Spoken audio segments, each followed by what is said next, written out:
लगा के उधर लगा, रिवर्स करो।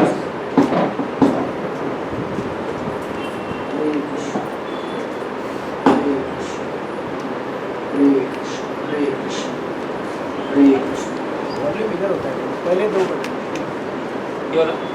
पहले दो बटन बड़ा ही है ना। हरे कृष्ण हरे कृष्ण हरे कृष्ण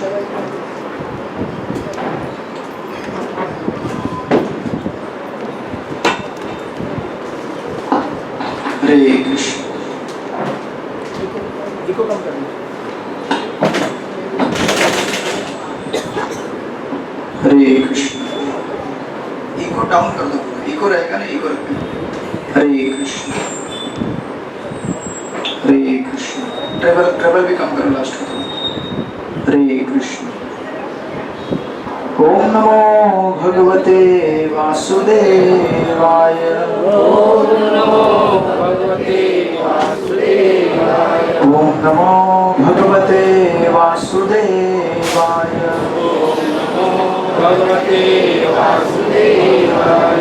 ओम नमो भगवते वासुदेवाय। ओम नमो भगवते वासुदेवाय। नमो विष्णुपादाय कृष्ण कृष्णाय भूतले कृष्णपृष्ठाय भूतले श्रीमते भक्तिवेदांत श्रीमते भक्तिवेदांत स्वामिनिति नामिने स्वामीति नामिने। नमस्ते सरस्वती देवे नमस्ते सरस्वती देवे गौरवाणी प्रचारिणे गौरवाणी प्रचारिणे निर्विशेष शून्यवादी निर्विशेष शून्यवादी पाश्चात्य देश तारिणे पाश्चात्य देश तारिणे। जय श्री कृष्ण चैतन्य प्रभु नित्यानंद श्री अद्वैत गदाधर श्रीवासादि गौर भक्तवृंद। हरे कृष्णा कृष्ण कृष्णा हरे हरे हरे राम राम राम हरे हरे।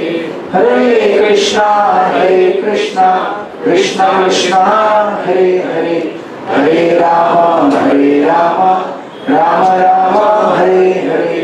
हरे कृष्णा कृष्ण कृष्णा हरे हरे हरे राम राम राम हरे हरे।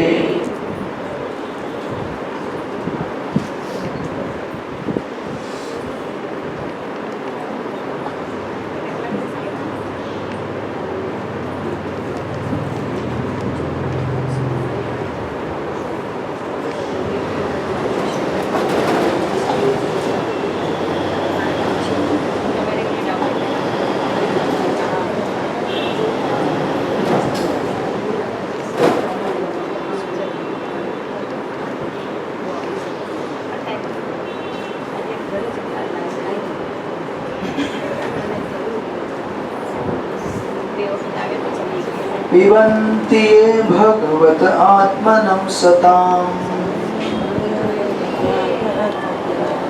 कथामृतं शृण्वपटेषु संभृतम् पुनन्ति ते विषया विदूषिताशयम् व्रजन्ति तच्चर्सरोरुहान्तिकम्। ये श्रीमद् भागवत के द्वितीय स्कंद का द्वितीय अध्याय का श्लोक नंबर 37 है। अनुवाद और तात्पर्य श्रील प्रभुपाद द्वारा। जो लोग भक्तों के अत्यंत प्रिय भगवान कृष्ण की अमृत तुल्य कथा को करोड़ रूपी पात्रों से भर भर कर पीते हैं, वे भौतिक भोग के नाम से विख्यात दूषित जीवन उद्देश्य को पवित्र कर लेते हैं और इस प्रकार पूर्ण पुरुषोत्तम परमेश्वर के चरण कमलों में भगवत धाम को वापस जाते हैं। तात्पर्य: मानव समाज के सारे कष्ट दूषित जीवन उद्देश्य अर्थात भौतिक संसाधनों पर प्रभुत्व जताने के कारण है। मानव समाज अविकसित भौतिक संसाधनों का जितना ही दोहन अपनी इंद्रिय तृप्ति के लिए करता है, वह उतना ही भगवान की भ्रामक भौतिक शक्ति माया द्वारा बंधता जाता है और इस प्रकार विश्व के कष्ट घटने के बजाय बढ़ते जाते हैं। भगवान मानव जीवन की सारी आवश्यकताओं की यथा अन्न, दूध, फल, लकड़ी, पत्थर, चीनी, रेशम, रत्न, कपास, नमक, जल, तरकारी आदि की प्रचुर मात्रा में पूर्ति करते हैं, जिससे विश्व की मानव जाति के साथ ही ब्रह्मांड के प्रत्येक ग्रह के अन्य जीवों का भी भरण पोषण हो सके। पूर्ति के सारे साधन हैं और सही प्रणाली से अपनी आवश्यकता प्राप्त करने के लिए मनुष्य को थोड़ी सी शक्ति व्यय करने की आवश्यकता होती है। जीवन में कृत्रिम रूप से सुविधाएं उत्पन्न करने के लिए यंत्रों तथा औजारों या बड़े बड़े इस्पात उद्योगों की आवश्यकता नहीं है। जीवन कभी कृत्रिम आवश्यकताओं द्वारा आरामदेह नहीं बनाया जा सकता। वह तो सादा जीवन उच्च विचार से ही आरामदेह बनता है। यहाँ पर सुखदेव गोस्वामी ने मानव समाज के लिए उच्चतम चिंतन का सुझाव दिया है। यह है श्रीमद् भागवत का ठीक से श्रवण करना। इस कलयुग के मनुष्य ने जीवन की पूर्ण दृष्टि खो दी है और यह श्रीमद् भागवत उनके लिए प्रकाश पुंज के समान है, जिससे असली मार्ग देखा जा सकता है। श्री जीव गोस्वामी प्रभुपाद ने इस श्लोक में आए कथामृत की व्याख्या की है और यह संकेत किया है कि श्रीमद् भागवतम भगवान का अमृतमय संदेश है। श्रीमद् भागवत के पर्याप्त श्रवण से जीवन के दूषित लक्ष्य यानी कि प्रकृति पर प्रभुत्व जताना शमित होगा और संसार भर के लोग ज्ञान तथा आनंद के साथ शांतिमय जीवन बिता सकेंगे। शुद्ध भगवत भक्त के लिए भगवान के नाम, यश, गुण, पार्षद आदि से संबंधित कोई भी कथा आनंददायक होती है और चूंकि ऐसी कथाओं का अनुमोदन नारद, हनुमान, नंद महाराज तथा वृंदावन के अन्य वासियों द्वारा किया गया है, अतएव ऐसे संदेश निश्चय ही दिव्य तथा हृदय एवं आत्मा को भाने वाले हैं। यहाँ पर श्री सुखदेव गोस्वामी आश्वस्त करते हैं कि भगवत गीता तथा उसके बाद श्रीमद् भागवत की कथाओं के निरंतर सुनते रहने से मनुष्य भगवान के पास पहुंचकर विशाल कमल सदृश गोलोक वृंदावन नामक आध्यात्मिक ग्रह में भगवान के दिव्य प्रेममयी सेवा कर सकेगा। इस प्रकार इस श्लोक में बताई गई भक्ति योग की विधि को प्रत्यक्ष स्वीकार कर लेने से अर्थात भगवान की दिव्य कथा के पर्याप्त श्रवण से भगवान के निर्विशेष विराट रूप की धारणा का चिंतन किए बिना ही मनुष्य का भौतिक कल्मश प्रत्यक्ष रूप से दूर हो जाता है। यदि अभ्यास करता भक्ति योग का अभ्यास करने से भौतिक कल्मश से शुद्ध नहीं हो पाता तो उसे छद्म भक्त समझना चाहिए। ऐसे पाखंडी के लिए भवबंधन से छूटने के लिए कोई उपाय नहीं है। हरे कृष्ण। श्रील प्रभुपाद की जय। तो आप सब लोगों का स्वागत है। आप सब अपना कीमती समय निकालकर आज यहाँ पर कार्यक्रम में उपस्थित हुए हैं। श्री राधा गोपीनाथ मंदिर और हमारे सायं जागृति कार्यक्रम के प्रबंधन की तरफ से आप सबका स्वागत है। पुष्पों की वर्षा के साथ और ट्रेन की आवाज के साथ। ट्रेन की वर्षा भी होती है। ट्रेन की वर्षा जिंदगी ट्रेन की तरह चलती है। एक मंगलवार के बाद दूसरा मंगलवार आता है, लेकिन जैसे हमने लास्ट टाइम डिस्कस किया था, जो भगवान की भक्ति में लगे हुए हैं उनके और मंगलवार बढ़ते जाएंगे, कम नहीं होंगे, क्योंकि भगवान की भक्ति में सब बढ़ते जाता है, कम नहीं होता है। जैसे कि प्रभुपाद यहाँ पे कह रहे हैं, जीवन में कृत्रिम रूप से सुविधाएं उत्पन्न करने की आवश्यकता नहीं है। कृत्रिम आवश्यकताओं द्वारा जीवन आरामदेह नहीं बनता। हम विचार करते हैं कि टेक्नोलॉजिकल एडवांसमेंट करने से हम क्या हो जाएंगे, आराम की जिंदगी जिएंगे, लेकिन जितना टेक्नोलॉजी बढ़ गया है उतना ही जीवन में और कष्ट बढ़ गया है। डॉक्टर बढ़ गए, रोगी बढ़ गए। डॉक्टर बढ़ गए, रोगी बढ़ गए। डॉक्टर खुश होगा ना फिर। तो लोग विचार करते हैं कि एक मेरा बहुत बड़ा महल होगा, उस महल के अंदर मैं रहूंगा और महल की 4 दीवारें मुझे सुरक्षा करेंगी मेरी, और इन 4 दीवारों के अंदर मैं आश्वस्त होके भोग विलास करूंगा, राइट। लेकिन उन 4 दीवारों को बनाने के लिए तो आधा पॉपुलेशन, आधा क्या 99% लोग तो उसके लिए कष्ट कर रहे हैं। इस संसार में केवल गिने चुने लोग हैं जिनको पहले से बना बनाया घर मिलता है, बाकी सब लोग को अपना घर बनाना ही पड़ता है, राइट। फिर हम विचार करते हैं कि घर में ये होना चाहिए, वो होना चाहिए, ये होना चाहिए, वो होना चाहिए, तब जाके सुख मिलेगा, और ये बनाते बनाते जीवन समाप्त हो जाता है, राइट। इसलिए भौतिक जीवन में कोई होप नहीं है। जितना हमारे मेंटेनेंस के लिए चाहिए उतना लीजिए, बाकी समय भगवत चिंतन कीजिए। हरे कृष्णा हरे कृष्णा कृष्ण कृष्ण हरे हरे हरे राम राम राम हरे हरे। सुदर्शन प्रभुपाद यहाँ पे कहते हैं, इसलिए सुखदेव गोस्वामी ने मानव समाज के लिए उच्चतम चिंतन का सुझाव दिया है, और वो है श्रीमद् भागवत का ठीक से श्रवण करना। इस कलयुग में मनुष्य ने जीवन की पूर्ण दृष्टि खो दी है, और यह श्रीमद् भागवत उनके लिए प्रकाश पुंज के समान है, टॉर्च लाइट। ये थोड़ा एडवांस हिंदी है। प्रकाश पुंज आपको समझ में नहीं आता होगा। प्रकाश पुंज यानी कि टॉर्च लाइट। कलयुग में अंधेरा है ना बहुत, तो अंधेरे को दूर करने के लिए टॉर्च चाहिए, और वो टॉर्च है भागवत पुराण, राइट। तो इस तरह से इस सुंदर लीलाओं का वर्णन पूरे भागवत में किया गया है, और विशेष करके नवम स्कंद में भगवान रामचंद्र के लीलाओं का वर्णन है, जिनका वर्णन हम पिछले कुछ हफ्तों से करते आ रहे हैं।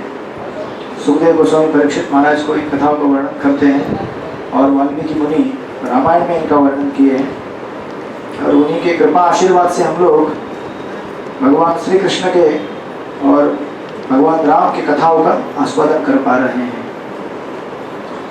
तो इसलिए उस कथा को निरंतर सुनते रहेंगे।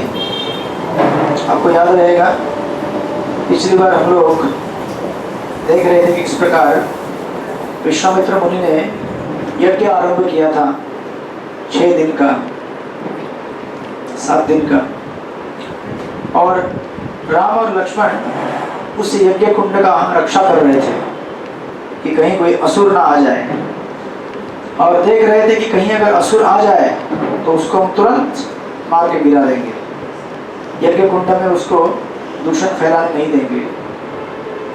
इस प्रकार जब 6 दिन बीत गए तब किसी असुर का अटैक नहीं हुआ, तो राम को लगा ये ऋषि मुनि ऐसे बेवजह डरते रहते हैं, कहाँ कौन असुर है, कोई असुर तो नहीं है। और उसी समय हमने देखा था क्या होता है, आकाश मार्ग से 2 भयानक असुर, उनका नाम था मारीच और सुबाहु, वो अटैक करने के लिए रेडी हो जाते हैं।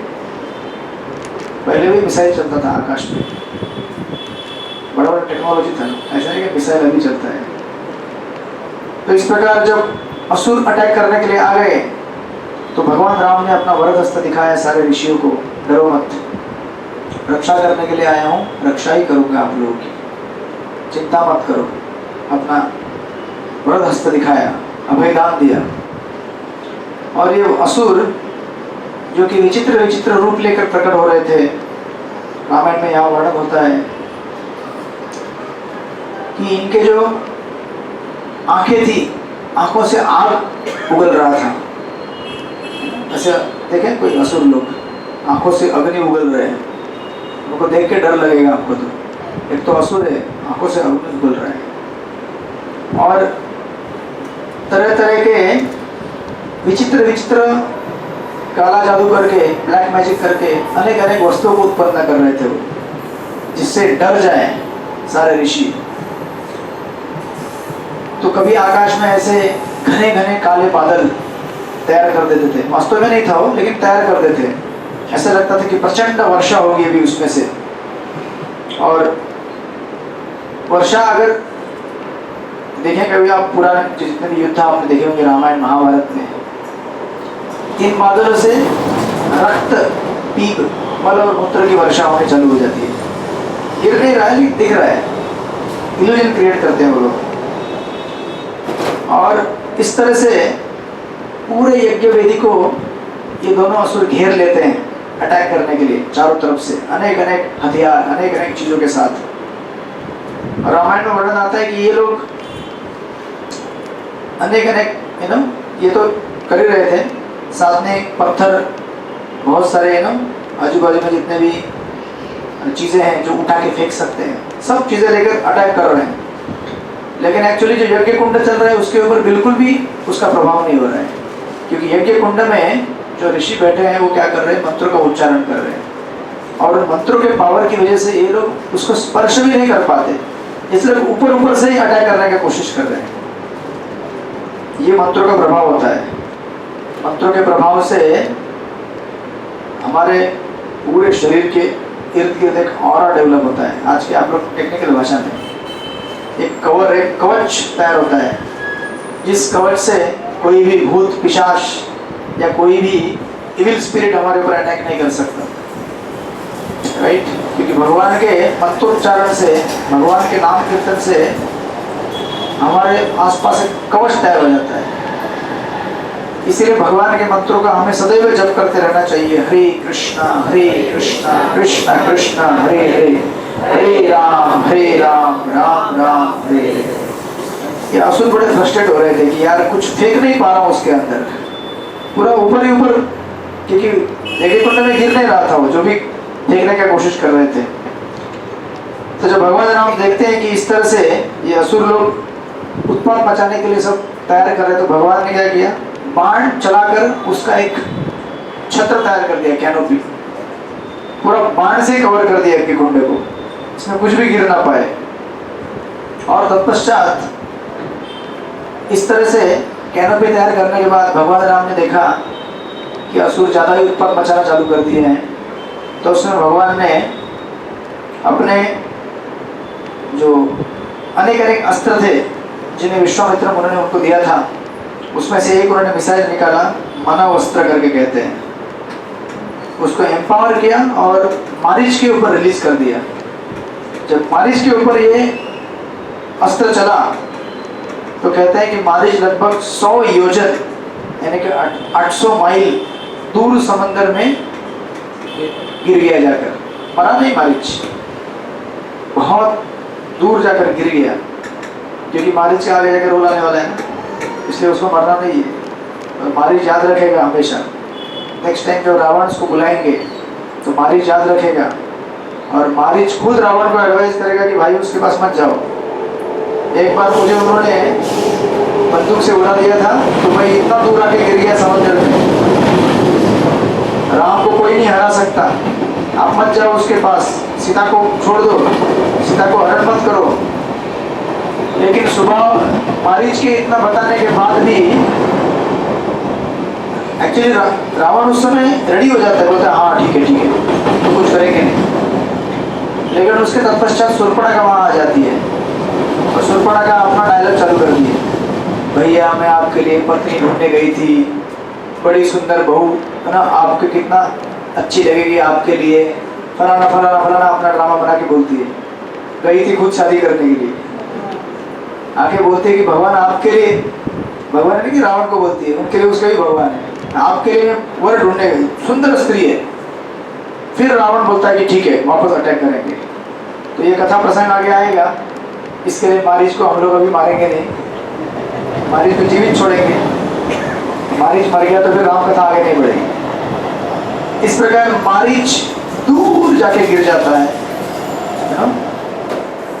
हमारे आचार्य कहते हैं कि एक्चुअली मारीच को इस तरह से मारकर दूर भगाना मतलब, जब भी हम भगवान की भक्ति करते हैं, भगवान का आश्रय लेते हैं, तो हमारे अंदर जितने भी दुर्गुण हैं अवगुण हैं वो दूर जाके गिर जाते हैं।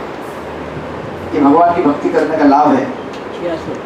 उसके बाद जब मारीच खत्म हो गया तो भगवान और एक मिसाइल निकालते हैं, उसका नाम है अग्नेस्त्र, और अटैक करते हैं सुबाहु के ऊपर। बस एक ही है ना, ये अग्निदेव से शक्ति संपन्न अस्त्र रहता है अग्नेस्त्र। जब सुबाहु को इसके ऊपर फेंकते हैं, एक झटके में सुबाहु क्या हो जाता है, पूरा जल के एक थैली भर राख तैयार हो जाती है उसकी, पूरा कंप्लीटली जल के खाक हो जाता है। उसके बाद जब उसके सारे जितने भी साथी थे मारीच और सुबाहु के, वो देखते हैं कि अरे हमारे दोनों नेता मर गए, दोनों भागना चालू करते हैं। लेकिन भगवान राम ये विचार कर कि इसमें से एक भी जिंदा नहीं रहना चाहिए, क्योंकि ये जिंदा रहेंगे तो वापस आके उत्पात मचाएंगे।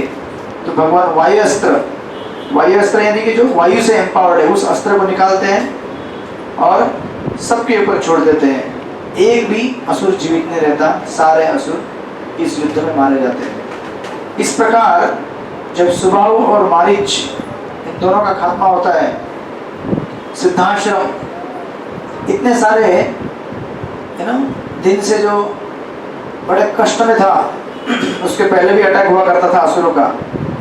जब ये असुर मरते हैं तो पुनः सिद्धाश्रम में जान आ जाती है, पुनः एकदम हर जगह की खुशी छा जाती है। आकाश से देवता पुष्प वर्षा करते हैं भगवान राम के ऊपर। विश्वामित्र मुनि ये देखकर कि मेरा शिष्य इस तरह से इतना सुंदर असुर का वध किए बड़े प्रसन्न होते हैं। और विश्वामित्र मुनि ये सोचते हैं ये तो शुरुआत है, अभी आगे देखिए आप क्या क्या अकम्प्लिश करेंगे। ये तो आपके जर्नी में पहला पड़ाव था।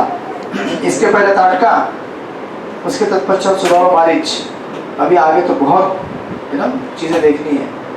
इस प्रकार लगभग 6 दिन का एग्जॉस्टिंग यज्ञ जब पूरा होता है और वहाँ का जितना भी वातावरण है, जैसे नेगेटिव एनर्जी गायब होती है ना, जीवन में पॉजिटिविटी जब आती है तो कितना प्रसन्नता और खुशी फैलती है जीवन में। उसी प्रकार जब ये सारे असुर मर जाते हैं, पूरा डार्कनेस गायब हो जाता है, अंधकार एकदम हर जगह पे रोशनी फैल जाती है और खुशी का माहौल फैल जाता है, हर जगह प्रसन्न वातावरण आता है। तब सारे ऋषि निश्चित होते हैं कि इस प्रकार यज्ञ संपन्न हो गया। और 6 दिन के इतने बड़े तपस्या के बाद तत्पश्चात फिर विश्वामित्र मुनि और सारे ऋषि विश्राम के लिए प्रस्थान करते हैं। इस प्रकार सिद्धाश्रम में बड़ा सुंदर भगवान राम ने एस्टेब्लिश करते हैं यज्ञ वेदी को, और असुरों का वध करके जिस कार्य के लिए विश्वामित्र मुनि उनको लेके आए थे उसको संपन्न करते हैं पहले पड़ाव में। उसके तत्पश्चात दूसरे दिन सुबह होने के बाद जब सिद्धाश्रम शांत है अभी और ऋषि अपने उठकर प्रातःचर्या करते हैं, दिनचर्या, और अपने अपने यज्ञों में अनुष्ठान में लग जाते हैं, पूरा एकदम खुशी से भर जाता है पूरा माहौल। उस समय कुछ चर्चा देखते हैं कि कुछ उस समय प्रभु राम और लक्ष्मण ये भी उठ जाते हैं और प्रातः विधि पूरा करने के बाद विश्वामित्र मुनि के पास जाकर प्रणाम करके बोलते हैं कि गुरुवर हमारे लिए और कुछ सेवा है क्या, और सेवा मांगते हैं। विश्वामित्र मुनि जब देखते हैं कि कितने प्रेम से सेवा मांग रहे मेरे शिष्य, बड़े प्रसन्न होते हैं। गुरु का प्रसन्नता क्या है कि शिष्य जीवन में अच्छी तरह से आगे बढ़े और दिए हुए नियमों का पालन करके भगवान की भक्ति में अग्रसर हो। ये देखकर विश्वामित्र मुनि बड़े खुशी होते हैं। उस समय देखते हैं कि आश्रम में कुछ चहल पहल चल रही है और खबर मिलती है कि कुछ ऋषि बहुत सारे तो क्या कर रहे हैं, एक नई यात्रा पे निकलने वाले ये लोग, और वो यात्रा थी मिथिला की, जनक महाराज के कोर्ट की तरफ। तो कुछ ऋषि मुनि तैयारी कर रहे होते हैं। तो राम और लक्ष्मण इनको वो बोलते हैं कि सुनो, हम लोग जा रहे हैं मिथिला नगरी, वहाँ पे एक बहुत बड़ा धनुष है, जिस धनुष को आज तक कोई उठा नहीं पाया है। जब भगवान राम लक्ष्मण सुनते हैं अच्छा ऐसा धनुष है, तो उनके मन में भी जिज्ञासा होती है कि हम भी आना चाहते हैं, हम भी आएंगे आपके साथ। इस तरह से ऋषि मुनि बोलते हैं हाँ आपको पक्का आना चाहिए हमारे साथ, आप भी चलिए हमारे साथ। इस तरह से बातें चलती हैं। और जो धनुष था उसके बारे में थोड़ा सा एक शॉर्ट में हिस्ट्री दिया गया है। ये जो धनुष बाण था इसको शैव चाप करके कहते हैं। एक्चुअली ये भगवान शिव का धनुष बाण था। तो भगवान शिव ने एक बार कुछ देवता के निवासियों को ये धनुष दिया था भेंट में, उनके यज्ञ कुछ अनुष्ठान पूरा करने के इसमें। उसके बाद ये धनुष बाण एक्चुअली जनक महाराज के पास आया, उनको भी भेंट में मिला, और जनक महाराज के एंसेस्टर्स ने जनक महाराज को दिया और जनक महाराज के कोर्ट में था।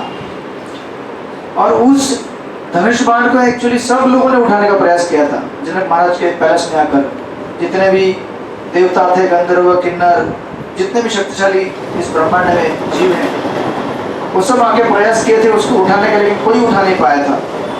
इसलिए बड़ा कौतूहल था कि ये क्या है, जिज्ञासा आ गई थी हमको देखना है ये।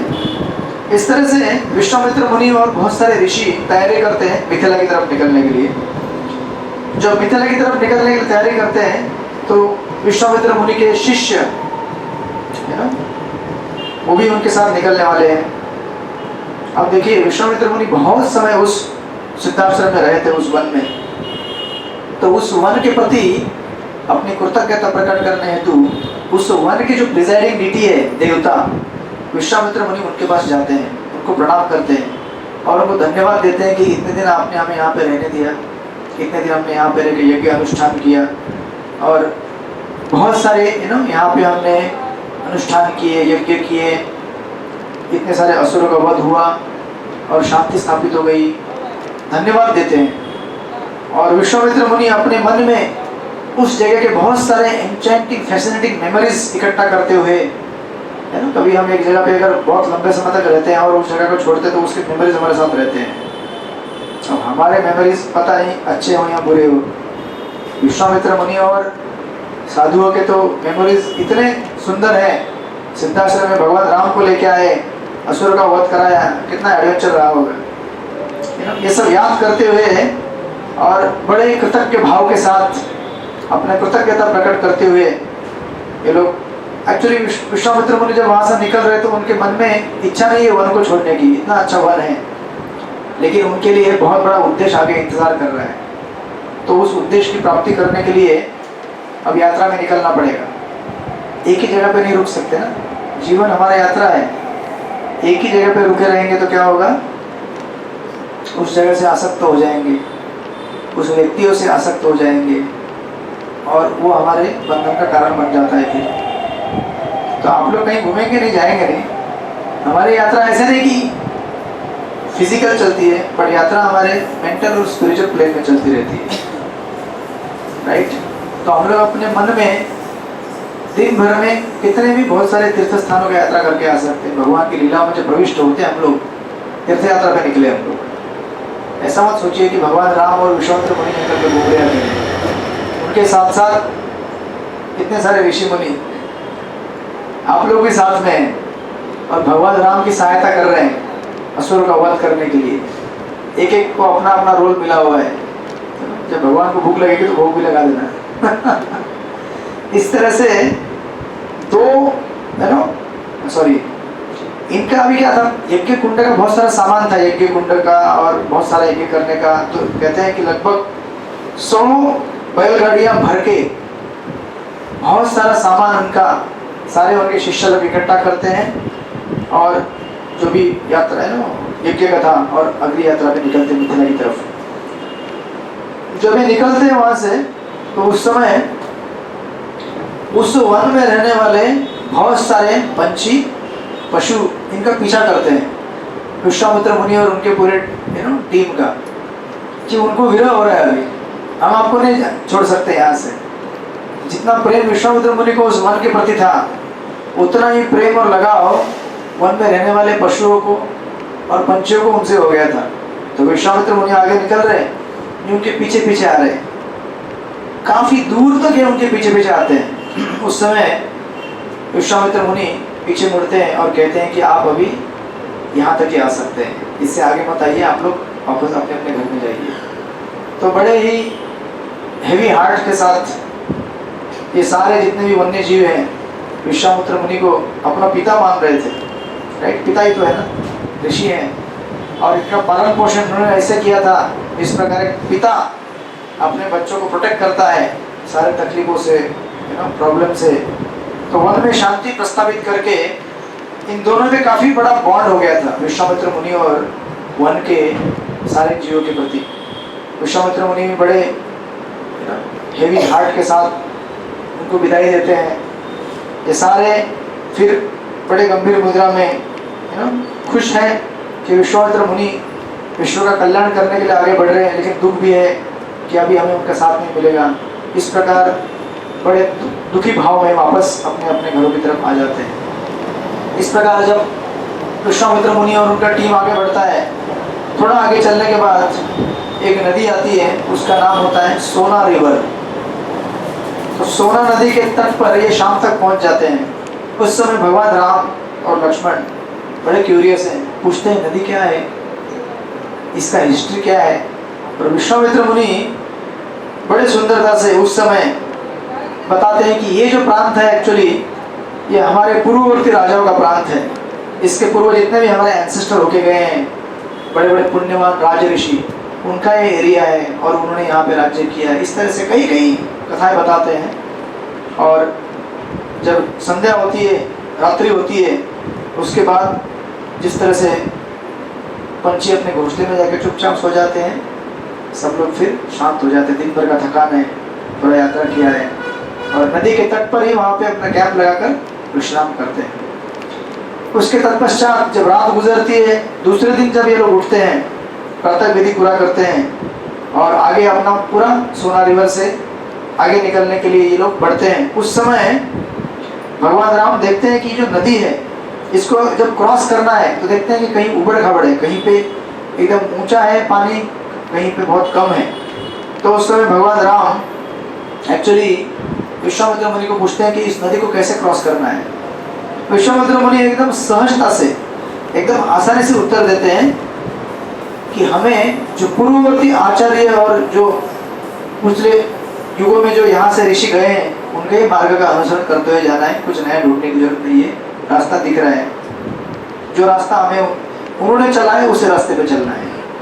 ये कहकर बहुत बड़ी सीख देते हैं कि एक्चुअली हमें अगर सक्सेसफुल होना है अध्यात्म के मार्ग में, तो हमें जस्ट हमारे जो पूर्व आचार्य हैं, उन्होंने जो रास्ता दिया है, महाजनों ने, बस उस रास्ते पे चलना और कुछ नहीं करना है। आपको नया रास्ता ढूंढने की जरूरत नहीं है। उन्होंने स्टडी करके, रिसर्च करके ऑलरेडी रास्ता ढूंढ के निकाला हुआ है। अगर हम रास्ता ढूंढने जाएंगे, क्या पता वो पहले पर क्या जीवन में क्या होता है कि कभी कभी हमें कुछ रास्ता बहुत टफ लगता है। एक्चुअली जीवन का रास्ता टफ ही है, और हम लोग का प्रॉब्लम क्या है, हम लोग आसान रास्ता ढूंढने के चक्कर में रहते हैं। चैंटिंग बोला है 16 माला, ये ढूंढते रहेंगे कौन सा मंत्र सबसे छोटा है। हरे कृष्णा वाला का मंत्र बहुत बड़ा है, दूसरा कोई मंत्र है क्या छोटा, है ना? तो छोटा मंत्र करेंगे। हमारे कुछ उस दिन खोखोली में था, मैं हमारे एक भगत से पूछा मैंने, भाई एक जन बोला कि 16 माला कर रहा हूँ मैं बड़ा खुश हो गया, बोला वाह। तो बाद में मैंने पूछा मंत्र कौन सा है, बोलता है मंत्र राम कृष्ण हरि। तो मैं बोला ठीक है, नो प्रॉब्लम, बट महामंत्र इज महामंत्र, राइट। और हमारे एक भक्त थे जो मंदिर में आते थे कई सालों तक। एक बार उनको उनके काउंसलर ने पूछा 16 राउंड हो रहा है, बोले हाँ होता है। बोले 45 मिनट में हो जाता है। तो क्या 45 मिनट्स? बोले 45 मिनट में कैसे होता है? तो बोले हाँ होता है। श्री कृष्ण शरणम मम, श्री कृष्ण शरणम मम, ये मंत्र है पुष्टि मार्ग में, सारे बोनाफाइड मंत्र है। बोले श्री कृष्ण शरणम मम 45 मिनट में हो ही जाएगा ना, महामंत्र टाइम लगेगा, राइट। बट अभी पूर्ववर्ती आचार्यों ने जो हमें मंत्र दिया है, तो ठीक है, पुष्टि मार्ग में वो संप्रदाय में मंत्र हुए, वार्किक संप्रदाय में ये है, लेकिन शास्त्र में रिकमेंडेड है ये मंत्र भी है। लेकिन सारे मंत्रों का मंत्र कहा जाता है महामंत्र, हरे कृष्णा कृष्ण कृष्ण हरे हरे, हरे राम राम राम हरे हरे। तो हमें क्या होता है कभी कभी कि इजी रास्ता ढूंढने का आदत होता है, तो हम अपना इन्वेंट करने की कोशिश करते हैं। शॉर्टकट क्या है? शॉर्टकट में लाइफ शॉर्ट हो जाता है, इसलिए शॉर्टकट नहीं ढूंढना चाहिए। कभी कभी कुछ रास्ते लॉन्ग कट होते हैं, लेकिन वो हमको लॉन्ग जर्नी पे लेके जाते हैं, हमको लंबे रास्ते पे चलना है, राइट। इसलिए हमें शॉर्टकट नहीं ढूंढना है। तो यहाँ पे विश्वामित्र मुनि बोलते हैं सिंपल है, हमें कुछ इन्वेंट नहीं करना है, जो रास्ता हमारे पूर्व आचार्य ने दिया है जस्ट उस रास्ते पे चलो। कभी कभी क्या है कि लोग सोचते हैं कि आज जीवन में स्ट्रेस आएगा, तनाव आएगा, शॉर्टकट क्या है, कुछ दवाई खा लो। आजकल तो बहुत कुछ मिल जाता है, एंटी डिप्रेसेंट और या फिर ये वो, और कुछ नहीं लाया तो 2-4 बोतल मार लो, है ना। लोग कहते हैं तनाव दूर होता है, मुझे तो नहीं दिखा आज तक किसी का तनाव दूर हुआ है उससे। दूसरे दिन तनाव बहुत भयंकर बढ़ता है, जेब भी खाली, दिमाग भी खाली, टेंशन है टेंशन। इस तरह से तनाव दूर करने जाएंगे शॉर्टकट से, जिंदगी में तनाव और बढ़ेगा। इसलिए भले कभी कभी कुछ रास्ते थोड़े कठिन होते हैं, लेकिन उन रास्तों पे चलने के अलावा और कोई मार्ग भी नहीं है, राइट। क्योंकि हमें अगर परमानेंट पीस चाहिए तो ऐसे मार्ग पे चलना पड़ेगा जहाँ थोड़ा मेहनत लगेगा ही लगेगा। अरे आपने अपने अपने स्कूल कॉलेज में पढ़ाई किया है, ऐसे थोड़ी पढ़ाई होगा। साल भर पढ़ाई करने के बाद डिग्री मिलता है, मालूम है ना आपको, सर्टिफिकेट। 5th स्टैंडर्ड पास, 1 साल पढ़ाई करने के बाद, बराबर। तो जिंदगी में ये सब कुछ अगर इतने आसानी से मिलता तो हर किसी को इतना मेहनत करके, कितना मेहनत करते लोग आजकल। तो जैसे जैसे कलयुग बढ़ा है, मेहनत और बढ़ते जा रहा है और बढ़ते जा रहा है।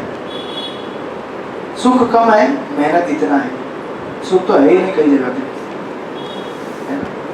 तो इसलिए थोड़ा कष्ट होगा, चलेगा। हर मंगलवार को आते रहिए, घर में बैठकर महामंत्र जप करते रहिए, हरे कृष्णा कृष्ण कृष्ण हरे हरे, हरे राम राम राम हरे हरे। भले महामंत्र एक माला जपने के लिए 10 मिनट लगे, 8 मिनट लगे, करते रहिए। शॉर्टकट मंत्र में ढूंढिए, राइट। इस तरह से प्रभु राम समझ जाते हैं लेसन, गुरु जी क्या सिखाना चाहते हैं। फिर थोड़ी देर आगे बढ़ते हैं। थोड़ी देर आगे बढ़ने के बाद उनको एक बहुत ही बड़ा विशाल नदी का पात्र दिखता है। उस समय विश्वामित्र मुनि को राम पूछते हैं कि ये इतना बड़ा जल पात्र किसका है? सोना नदी तो क्रॉस हो गई। उस समय सारे ऋषि उनके साथ जो थे और विश्वामित्र मुनि उस नदी को देखकर एकदम हर्षोल्लित होते हैं और उछल कूद करना चालू करते हैं। ऋषि मुनि को उछल कूद क्या है? हम लोग सिनेमा देख के उछल कूद करते हैं, या कुछ मार्केट में नया प्रोडक्ट आया, वाह वाह। ये लोग तीर्थ स्थान को देख के उछल कूद करते हैं। ऋषि मुनि जंप करना चालू करते हैं उसी जगह पे। कहते हैं सामने क्या है? ये गंगा है, सबसे पवित्र नदियों में पवित्र। और सारे ऋषि मुनि तुरंत वहां पे उतर कर स्नान करना चालू करते हैं। देखते हैं गंगा को। विश्वामित्र मुनि भी स्नान करते हैं और भगवान राम को कहते हैं आप भी क्या करो? स्नान करो। भगवान राम जो गंगा के स्रोत है वो भी स्नान करने के लिए बैठ जाते हैं। उस समय भगवान राम पूछते हैं ये गंगा कौन है? इसके बारे में बताइए ना हमें गुरु जी। भगवान राम, इनको सब पता है, लेकिन यही तो भगवान की अद्भुत लीला है और इसी में मिठास है। जब भगवान राम पूछते हैं कि ये गंगा का क्या है स्टोरी, विश्वामित्र मुनि फिर स्टोरी बताना चालू करते हैं। विश्वामित्र मुनि जानते हैं प्रभु भगवान है, उनको मालूम है, लेकिन फिर भी नहीं दिखाना चाहते कि मैं सर्वज्ञ हूँ। कहते हैं मुझे नहीं पता है, आपको पता है कि नहीं, मैं बताता हूँ स्टोरी। बैठे यहाँ फिर कहते हैं कि एक बार हिमवान यानी कि पर्वतों के राजा, उनकी पत्नी का नाम था मनोरमा। इनकी 2 पुत्रियां थी, एक का नाम था गंगा, दूसरे का नाम था उमा। उमा यानी कि वही सती, शिव जी की पहली पत्नी थी, जिनका दक्ष प्रजापति के द्वारा अपमान करने से उन्होंने शरीर त्याग किया था। उसके तत्पश्चात वो दूसरी बार इस रूप में प्रकट होती है, पर्वतराज की पुत्री के रूप में। तो अभी उस समय भगवान राम ये पूछते हैं कि अभी जो गंगा है वो तो एक व्यक्ति के रूप में प्रकट हुई, लेकिन देवताओं के आह्वान से गंगा एक्चुअली कहाँ? सेलेस्टियल वर्ल्ड में जाती है, स्वर्ग में। देवता उसको ऊपर बुलाते हैं, बोलते कि आप देवता को यहाँ भेज दो सेवा के लिए। फिर गंगा जो एक व्यक्ति थी वो नदी का रूप लेती है और इसलिए उसको आकाश गंगा कहा जाता है। सेलेस्टियल वर्ल्ड में जाकर वहाँ सेवा देती है।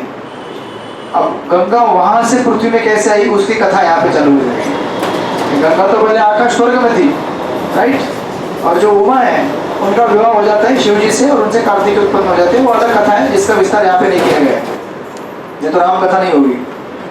फिर एक्चुअली फिर क्या होता है, उस समय ये प्रश्न पूछना चालू करते हैं भगवान राम की आकाश में स्वर्ग में चली गई गंगा, लेकिन यहाँ पे कैसे आ गई?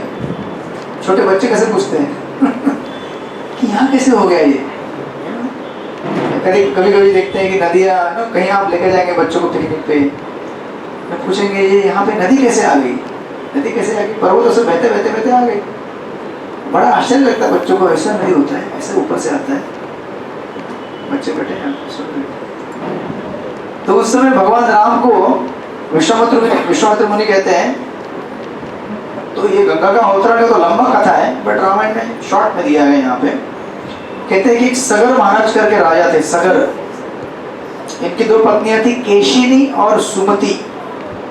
सगर महाराज, इनकी 2 पत्नियां थी, केशिनी और सुमति। केशिनी के पुत्र थे, उनका नाम था असमंज, जो कि बहुत बड़े दुष्ट निकले, बहुत क्रूर थे। तो उनको सगर महाराज ने अपने राज्य से निकाल दिया। लेकिन इनके जो पुत्र थे उनका नाम था अंशुमान, वो बड़े पुण्यवान थे, राइट। तो ये हो गया एक लाइन। सगर महाराज, उनकी पत्नी का नाम था एक केशिनी, केशिनी के पुत्र थे असमंज, और असमंज के पुत्र थे अंशुमान। और उनकी दूसरी पत्नी थी सगर महाराज की, उनका नाम था सुमति, जिनके 60,000 पुत्र थे, 60,000, ठीक है। उस टाइम में हुआ करते थे 60,000, अभी एक भी हुआ तो भी बहुत हो गया, ठीक है। तो ये कथाक्रम जब आगे बढ़ता है तो एक बार सगर महाराज यज्ञ अनुष्ठान करते हैं, अश्वमेध यज्ञ। अश्वमेध यज्ञ करने के लिए अश्वमेध का जो घोड़ा रहता है ना अश्वमेध यज्ञ में, उस घोड़े को जब भेजा जाता है और उस घोड़े को यज्ञ कुंड में लास्ट में रखते हैं वहां पे। तो अभी क्या होता था कि सगर महाराज इतना प्रचंड यज्ञ कर रहे थे, इस यज्ञ को देखकर इंद्र महाराज को बड़ा इनसिक्योरिटी फील होता है। ये आपने देखा होगा कई पुराणों में, वेदों में, कि जब भी कोई बड़ी तपस्या करता है, यज्ञ अनुष्ठान करता है, तो इंद्र उसको देखकर इनसिक्योर हो जाता है कि अरे भाई कहीं मेरा पोस्ट लेने के लिए तो नहीं कर रहा है ना, कहीं मेरा पोस्ट चला जाए तो इंद्र क्या करते हैं, हमेशा जो भी कोई बड़ा बड़ा यज्ञ करता है उसका यज्ञ में डिस्टर्बेंस लाने की कोशिश करते हैं। जैसे भागवत के चतुर्थ स्कंद में आप पृथु महाराज का कथा भी देखेंगे। तो यहाँ पर ये क्या करते हैं, यज्ञ का घोड़ा चुरा लेते हैं इंद्र, ताकि क्योंकि अश्वमेध यज्ञ अगर पूरा कर ले, अभी उनका उद्देश्य, सगर महाराज का उद्देश्य ये नहीं था कि स्वर्ग में जाके स्वर्ग का राजा बनना है, वो तो भगवान की प्रसन्नता के लिए कर रहे थे। लेकिन इंद्र को ऐसा लगा कि कहीं यार अगर इतनी बड़ी तपस्या कर ली और उसको ज्यादा बख्शिश मिल गया तो मेरे पोस्ट में आ जाएगा। संसार में ईर्ष्या होती है, भौतिक जगत में कोई नहीं चाहता कि अगर मैं धनवान हूँ तो कोई नहीं चाहता कि मेरे जैसा दूसरा भी धनवान हो। कितने लोग चाहते हैं, कोई नहीं चाहता है। लोग तो विचार करते हैं कि कितना भी पुण्यवान भी अगर रहेगा तो लोग सोचते हैं ठीक है मेरे पास अगर 100 है तो उसके पास 90 रहने दो, कोई प्रॉब्लम नहीं, लेकिन 90 रहने दो, उसके पास 100 नहीं होना चाहिए, 100 मेरे पास होना चाहिए। एक सामान्य पुण्यवान व्यक्ति का देखा जाता है, और ज़्यादा जो क्रूर रहते हैं, दुष्ट रहते हैं, वो बोलते हैं कि उसके पास कुछ भी नहीं होना चाहिए, सब मेरा होना चाहिए। तो संसार में हो सकता है कि हम सब असुर ना हो, लेकिन हमारे अंदर एक मेंटालिटी रहता है हमारे भौतिक विकारों की वजह से, कि हम देख नहीं पाते किसी को भी ऊपर उठता हुआ। तो ये मेंटालिटी इंद्र के यहाँ पे दिखा रहे हैं, तो घोड़ा चुरा लेते हैं। तो अभी इस समय सगर महाराज बोलते हैं कि अरे पता करो वो घोड़ा कहाँ पे चला गया है। इसलिए अपने 60,000 जो पुत्र थे सुमति से प्राप्त हुए, क्योंकि पहली पत्नी से जो केशिनी थी उससे तो असमंजस हुए थे, उनको तो राज्य से बाहर निकल दिया गया था क्योंकि उनके दुष्ट कृत्य की वजह से। उनके पुत्र कौन थे, अंशुमान, वो अकेले थे, उनको नहीं भेजा। उन्होंने सुमति के पुत्र यानी कि 60,000, यानी कि अंशुमान के क्या हो गए, अंकल हो गए, बराबर ना। इस 60,000 पुत्रों को भेजा जाता है यज्ञ का घोड़ा ढूंढने के लिए। तो ये जाते हैं कहीं नहीं मिलता, अंत पूरे पृथ्वी ढूंढ निकालते हैं, कहीं नहीं मिलता। अंत में ये क्या करते हैं, पृथ्वी को खोदना चालू करते हैं, खोद कर पूरा खोद कर एकदम नीचे जब देखते हैं कि एक जगह पे वो घोड़ा बैठा हुआ है और उसके बाजू में एक मुनि बैठे हैं तपस्या में। वो मुनि थे कपिल मुनि, भगवान कपिल। भागवत में इसकी विस्तार से कथा है। जो कपिल मुनि इस प्रकार एक साइड में बैठे हुए थे और सगर महाराज यज्ञ का घोड़ा वहां पे देखते हैं, ये 60,000 पुत्र, तो खुश हो जाते, बोलते हैं कि हाँ हमारा घोड़ा मिल गया। लेकिन सोचते हैं कि शायद इसी ने चोरी किया है, बिना पूछे बिना कुछ समझे।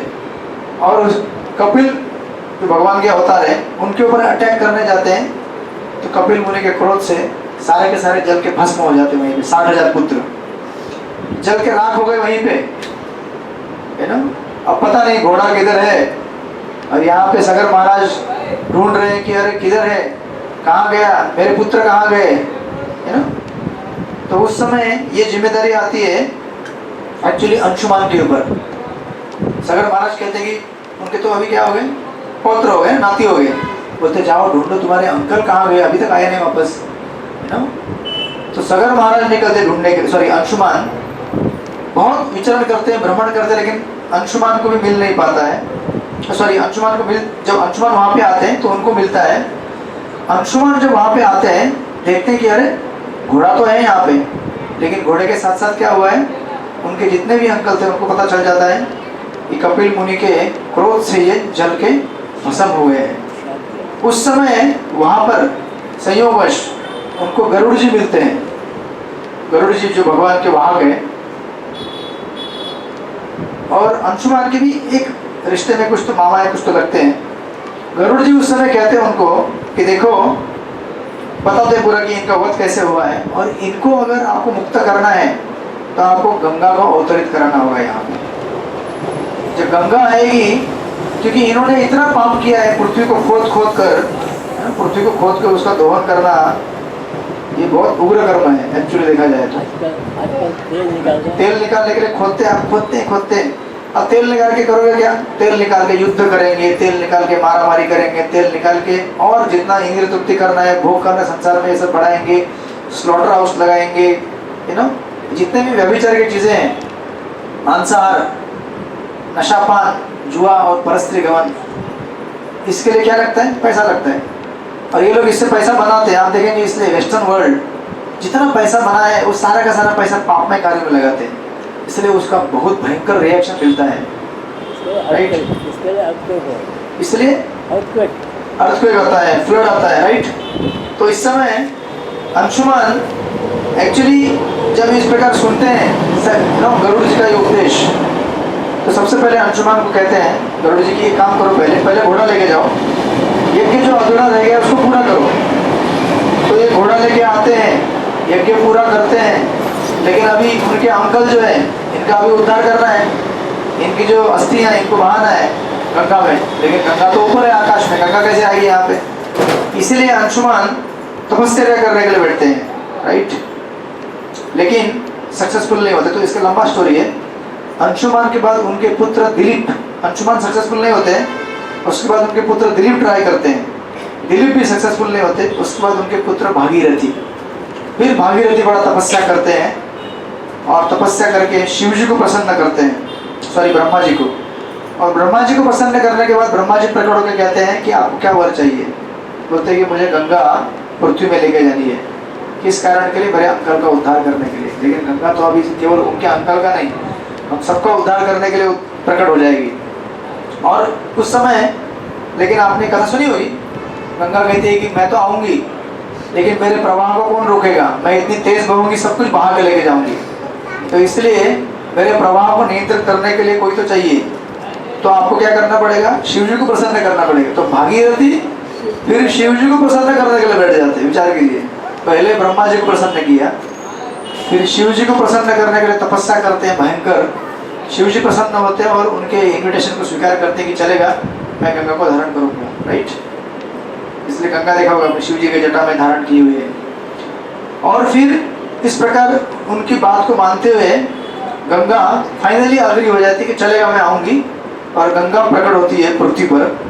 कहते हैं कि शिव जी के जटा में से गंगा बिंदु लेख उसमें जाके गिरती है, उसमें से उसके 6 स्ट्रीम निकलते हैं, और जो 7वां स्ट्रीम रहता है, जो क्या बोलते हैं आप उसको, एक प्रवाह, वो प्रवाह भागीरथ उनके पीछे पीछे आता है। भागीरथ अपने रथ पे हैं, वो कहाँ लेके आना चाहते हैं? जहाँ पे उनके अंकल का अस्थिया गिरा हुआ है।